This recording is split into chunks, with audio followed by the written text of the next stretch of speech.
नमस्कार, स्वागत है आप सभी का आपके अपने ही चैनल एजुकेशन स्टडी पॉइंट पर। दोस्तों, इस बार के सीटेट में आज वो दिन था, यानी कि आज का जो डेट था 18 जनवरी 2023, आज का वही दिन था जिनका आज एग्ज़ाम था। बेहद ही आसान प्रश्न आज देखने को मिले। मतलब आज जिन्होंने एग्ज़ाम दिया वो लगभग सभी पार हो जाएंगे, उसमें कोई संदेह नहीं। तो प्रश्न किससे बने थे, जैसा कि कल भी मैंने बताया, और आज क्या क्या प्रश्न आए, और एक वीडियो में आपके सामने रोज़ बार बार लेकर आता था कि गाय कितने घंटे सोती है, या उल्लू का, या चमगादड़, यानी इनसे संबंधित जो आपके पर नेपेंथीस का, स्लाथ का, उससे भर भर के प्रश्न आपके थे। तो चलिए, वाइगोत्स्की आप जानते हो, इनसे संबंधित प्रश्न आपको देखने को मिले थे। और वाइगोत्स्की के जो वर्ड हैं, भाषा संस्कृत समाज, इससे आपको इसमें देखने को वर्ड मिले हुए थे कि भाषा संस्कृत समाज। सुनामी, यहाँ से भी प्रश्न बना हुआ था। पियाजे, पियाजे यानी ये फेवरेट होते हैं, संज्ञानात्मक विकास से, इनकी अवस्थाओं से संबंधित इनसे प्रश्न आए थे। दोस्तों, बात की जाए चीता की, चीता और बाघ दोनों में सिमिलैरिटीज है। चाहे वो देखने की क्षमता हो और चाहे सुनने की क्षमता हो, वो बहुत ज़्यादा होती है। उससे संबंधित प्रश्न था। हाँ, एक नया टॉपिक जो मैं आपसे अक्सर पढ़ाते समय बोला करता था और मैं इन चीज़ों को कहा करता था, मैं कहता था जीवाणु और कवक, इनके बारे में आप ज़रूर पढ़ें। देखिए, जो कवक होते हैं यानी फंगी, और एक होता है आपका शैवाल। शैवाल, शैवाल आप जानते हैं किसे कहते हैं? दोस्तों, शैवाल जो होता है, आपने देखा होगा जब बरसात होती है और काई पड़ जाती है, उसे शैवाल कहते हैं, नीले हरे शैवाल। और शैवाल जहाँ पर वो उगता है, जहाँ पर होता है वो काई पड़ती है, जिस पर वो काई पड़ता है, दोस्तों उसे कवक कहते हैं। कवक का मतलब यही नहीं होता कि रोटी आपने रख दिया बंद टिफ़िन में, तो 5 दिन बाद उस पर वो भुकड़ी लग जाती है वाइट वाइट कलर की, तो आप उसे कह देते हो कवक। ऐसा नहीं कि सिर्फ वही कवक है। तो एक शब्दों में मैं कहूँ तो कवक के पास क्लोरोफिल तो है नहीं, हरा तो होता नहीं, तो कवक शैवाल को रहने के लिए घर देता है, और जो शैवाल होता है वो कवक को भोजन बना कर देता है। दोस्तों, नेपेंथीस से भी प्रश्न आए थे। नेपेंथीस एक घटपर्णी पौधा है जो कीड़े मकोड़ों को फंसा कर खाता है। ये मेघालय में, ऑस्ट्रेलिया में, इन जगहों पर ये ज़्यादा पाए जाते हैं। स्लाथ के बारे में सब लोग जानते हो, 17 से 18 घंटे उल्टा लटक कर सोता है। जिस पेड़ पर होता है उसी पेड़ की पत्तियों को ये खाकर जिंदा रहता है। अपने पूरे जीवन काल में 10 से 15 पेड़ों पर जा पाता है। 40 वर्ष तक जिंदा रहता है और शौच की क्रिया सप्ताह में एक ही बार करता है। बिल्ली से संबंधित प्रश्न आपको देखने को मिले थे। कोहल वर्ग आप जानते हो कि 10 से 15 साल तक के बच्चों पर इन्होंने मैक्सिमम एक लिमिट थी, यहाँ तक के बच्चों पर प्रयोग किया। नैतिकता के विकास का दोस्तों इन्होंने सिद्धांत दिया था। और बात की जाए दोस्त गाय की, तो गाय कितने घंटे सोती है, तो सबको पता है गाय 2 घंटे सोती है। उल्लू, दोस्तों उल्लू जो होता है, यहाँ एक जो प्रश्न आपको ये देखने को मिला था, उल्लू और मैना 2 दिक्कत होती है। उल्लू अपने गर्दन को पूरा 360 पर घुमा लेता है। क्यों? क्योंकि उसके आँख की पुतलियाँ स्थिर होती हैं, इसलिए अपने गर्दन को बार बार इधर उधर हिलाता रहता है। जबकि दोस्तों जो मैना होती है, ये झटके से अपने गर्दन को आगे पीछे करती है। आज उल्लू आया था तो कल मैना आएगा, ये आप मान कर चलिएगा। यकीनन ये आपको देखने को मिलेगा। ठीक है, तो अगला दोस्तों चमगादड़ था। चमगादड़ से भी आपके प्रश्न आए हुए थे, और चमगादड़ के बारे में आप कमेंट सेक्शन में लिख कर बताइएगा। कुछ प्रश्न आपसे भी हैं कि आप लोग चमगादड़ के बारे में कमेंट में लिख के बताइए। सभी लोग कमेंट करेंगे, जिसका जवाब सही रहेगा उसे रिप्लाई मिलेगा, जिसका गलत होगा उसे भी रिप्लाई में हम सही आंसर उसे देंगे। भाषा अधिगम भाषार्जन चिल्ला चिल्ला के पढ़ाया हूँ, तो मुझे नहीं लगता कि कोई ऐसा मेरा स्टूडेंट्स जो गलत करके आया हो। तो शायद आज गोल्डन पीरियड था सबके लिए कि जिन लोगों ने आज के प्रश्न सही करके आए।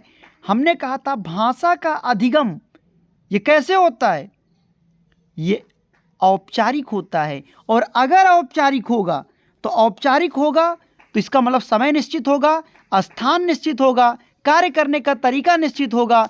गलतियां होंगी तो सुधार भी हो सकता है, क्योंकि विद्यालय में होने वाला यह अधिगम है। समझ रहे हैं? अगर गलतियां हुई तो यहाँ में सुधार की भी गुंजाइश होती है। लेकिन मेरे दोस्त, जो भाषा का अर्जन होता है,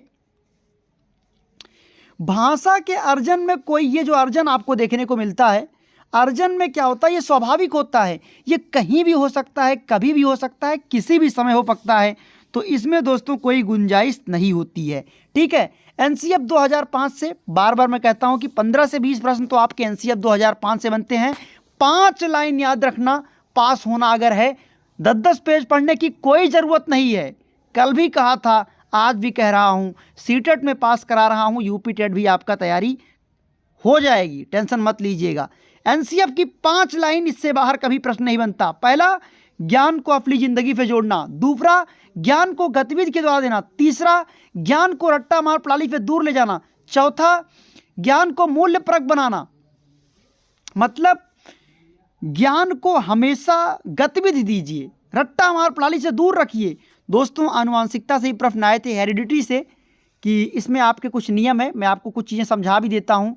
आनुवांशिकता में आप लोग याद कर लो, जैसे आनुवांशिकता में ही आप कुछ चीज़ें याद कर लेनी है।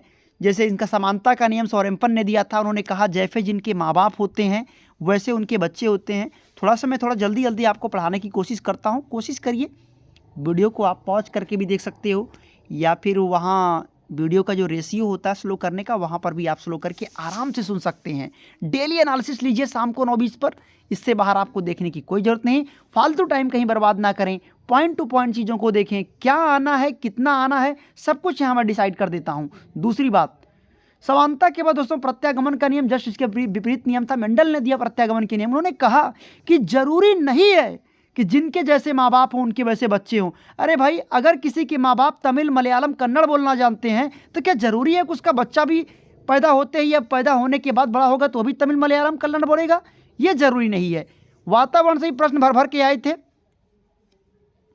कोहल वर्ग आप जानते ही हैं। हावर्ड गार्डनर के बारे में आपको विस्तृत जानकारी है।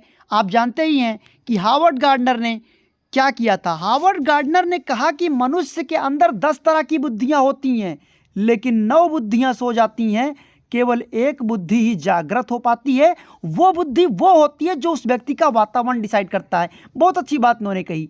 पहली बुद्धि क्या थी? भाषाई बुद्धि। उन्होंने कहा, एक चीज़ और क्लियर कर दें, भाषाई बुद्धि और अंतर्वैयक्तिक बुद्धि दोनों एक ही था।